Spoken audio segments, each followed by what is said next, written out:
Anton ain't dangerous. If you try to fight Anton Daniels, his ass gonna get wet. He gonna moan. You sock him, he gonna moan. He want a different type of altercation. The Anton Daniels and Corey Holcomb blow up on 5150 already felt like one of those moments where two completely different codes of masculinity and communication crashed into each other at full speed. But what made it even more interesting was what happened afterward, when co-host Kraig Fax jumped on a live stream and decided he wasn't going to let Anton control the narrative. And what Kraig did wasn't just ranting or chest beating. He framed the whole thing through something you don't normally hear on a heated, comedy-adjacent live stream: cognitive distortions, specifically dichotomous thinking, black and white thinking. The idea that some people only see the world in extremes. You either with me or against me. You either smart or stupid. You either winning or you're broke. Cognitive distortions, they're everywhere. Cognitive distortions, dichotomous thinking. Let's talk about it.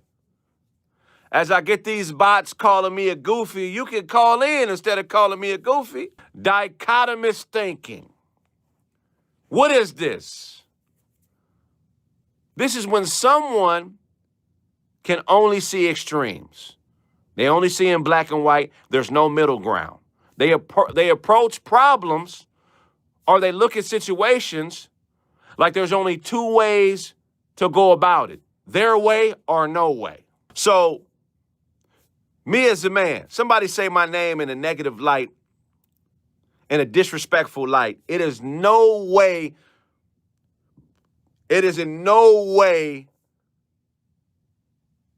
not right for me to respond. Greetings. If a man puts a blanket on me and says something about me that's not true, as a comedian and a public speaker, it is my duty, church, all that. It is my duty to clear the air. Now, it is not my duty to convince that person that what they're saying is incorrect, because they know what they're saying is incorrect. When somebody is speaking to get a reaction or to control a narrative, their counter to anything you say is going to be the polar opposite of what you're trying to get across. I'm always going to be a hater to them. I'm tripping.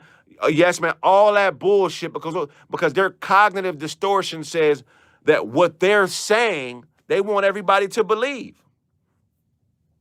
It's called dichotomous thinking. No nuance, no middle ground, no room for contradiction. Kraig basically said Anton lives inside that mental framework, that he doesn't really debate, he broadcasts. He picks a storyline, repeats it across platforms, triangulates people into picking sides, and expects the narrative to stick simply because he's loud and consistent. In Kraig's view, Anton isn't actually interested in dialogue or being challenged. He's interested in manufacturing a version of reality and daring people to fight it. And that's where Kraig drew the line between what he calls facts versus delusions. He made a point of saying that he doesn't feel obligated to convince someone who's already committed to their own storyline. His job, as he sees it, is just to clear the air publicly and put tangible receipts on the table, not to emotionally wrestle with someone who thrives on reaction. That's a subtle but important shift. He's not trying to win a shouting match. He's trying to establish legitimacy. One of the main jabs Anton threw earlier was calling Kraig a yes man. So Kraig responded the way someone who's been underestimated their whole life tends to respond, with numbers. You call me a yes man. What I do the next day? I drop my sitcom. That's $70K on a sitcom I spent. I dropped that. Show me a yes man with his own sitcom. I respond with facts. I respond with tangibles. And then if I say something, I roast it a little bit, talk about the niggas, Sheedy Jakes and all that stuff. But those are just jokes. You know what I'm saying? Those are jokes. I am providing you reality to combat your cognitive distortions. You are disturbed and your mind is distorted, bro. You running around here acting like you a fucking millionaire. I seen the video of you in the 1-bedroom, dog, with the Motel 6 luxury sheets on your bed. I know you be having your broad cosign on shit for you so she don't leave you. She done co-signed on 9 Kias so you done trapped her with 9 Kias so she don't go nowhere. I know what it is, but you're not gonna label me and get away with it.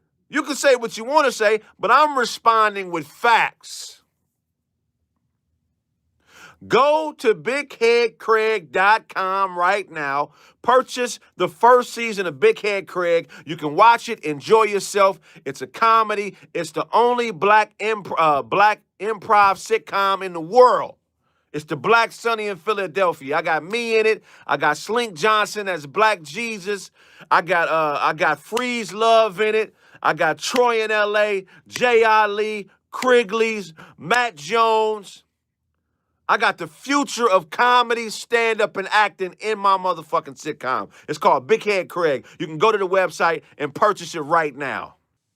He talked about investing $70,000 of his own money into his sitcom Big Head Kraig. Whether you like the project or not, that's not theoretical hustle. That's tangible risk. Money on the table. Skin in the game. That's really the theme Kraig kept hammering. If you're going to critique someone's independence or intelligence, bring facts, not vibes. But this wasn't just a calm TED Talk on psychology. Kraig absolutely seasoned it with roast energy.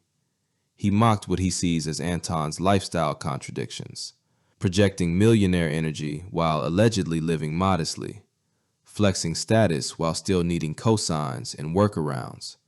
He made digs about Anton's domestic dynamics, suggesting control and insecurity masked as dominance. So back to these cognitive distortions. Whatever you're saying, if it's supported with facts, it's supposed to grow your perspective. It's not supposed to back you into a corner and give off the energy that you're just throwing as many punches as you can so you don't get hurt. This ain't about being punch drunk, bro. This is about knowledge and growth, man. You keep labeling me. You're in this weird-ass war with Corey, or at least you're trying to be in this weird-ass war with Corey, and you don't understand that I'm a general as well. Like, you're going to have to answer to me, bro. This roast I'm about to do, and I will announce the roast later. I'm getting all the commitments from my comedian. Like, this roast is going to be the first thing to let you understand that I'm not who you think I am. See, you have a weird infatuation with Corey Holcomb. So you think that these homoerotic thoughts that you have and this weird fascination with trying to be Corey, you think that other people think that way. This is what you think. You studied him, right? So if you studied him, how come you didn't see me coming? Huh? I've been on 5150 for years. How you not see me? What would make you think that you could do anything that I couldn't fuck with?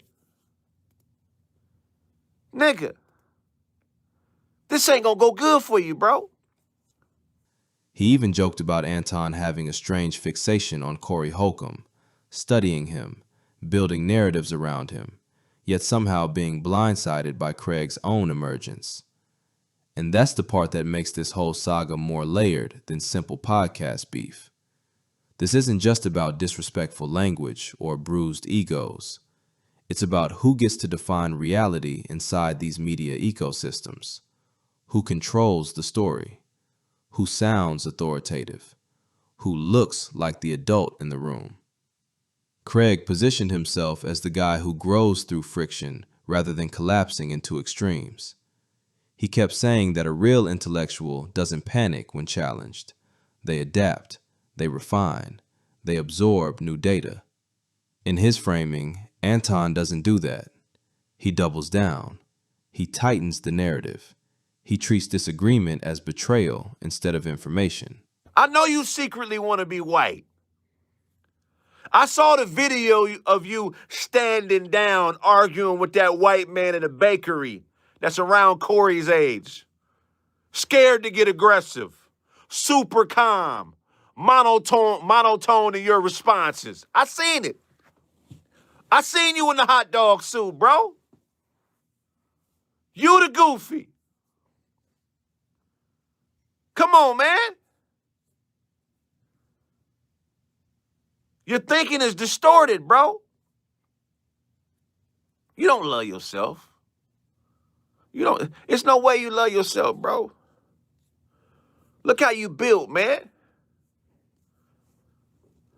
You're gonna be the first adult school shooter. You're gonna be the first nigga to shoot up a culinary arts school. You're gonna go in there and kill all the vegan chefs. Anybody that's making food that don't have the proper amount of calories, you gonna kill them. First chef you gonna kill in the culinary arts school is the nigga on the vegetables.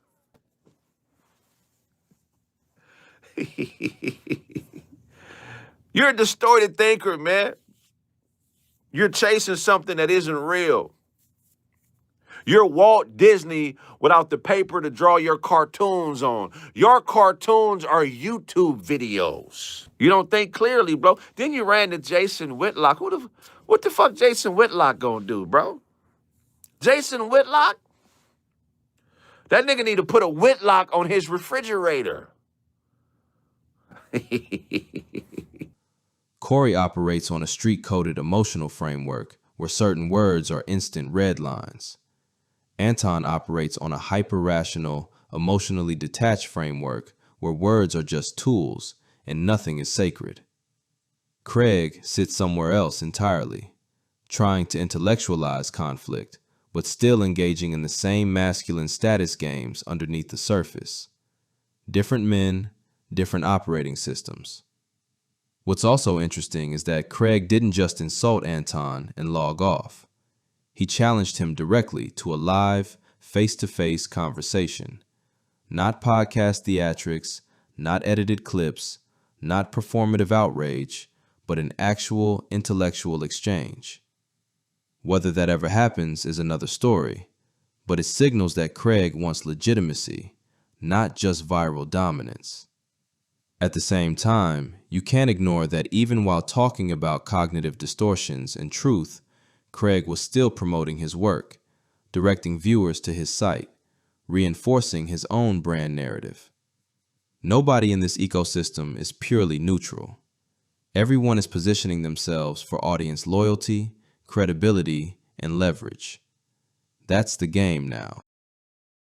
Yeah, like I said, when he pray, he do different shit when he pray. When he pray, he asks God to speak to Luther Vandross. God, is Luther up there? Let me speak to Luther. No, God, you cool, but I want to speak to Luther. Hello, Luther? Is the bed ready for me? Make sure you keep my side of the bed warm, Luther, when I get up there. When I get up there, you owe me, nigga. When he pray, he asks to speak to all the gay niggas in heaven. That's actually Lil Luther.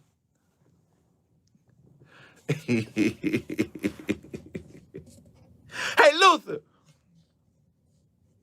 I'm going to do 5150. Is it anything you suggest I do, Luther? And if you dance with your father, that's cheating, nigga. You better not be dancing with your father, Luther.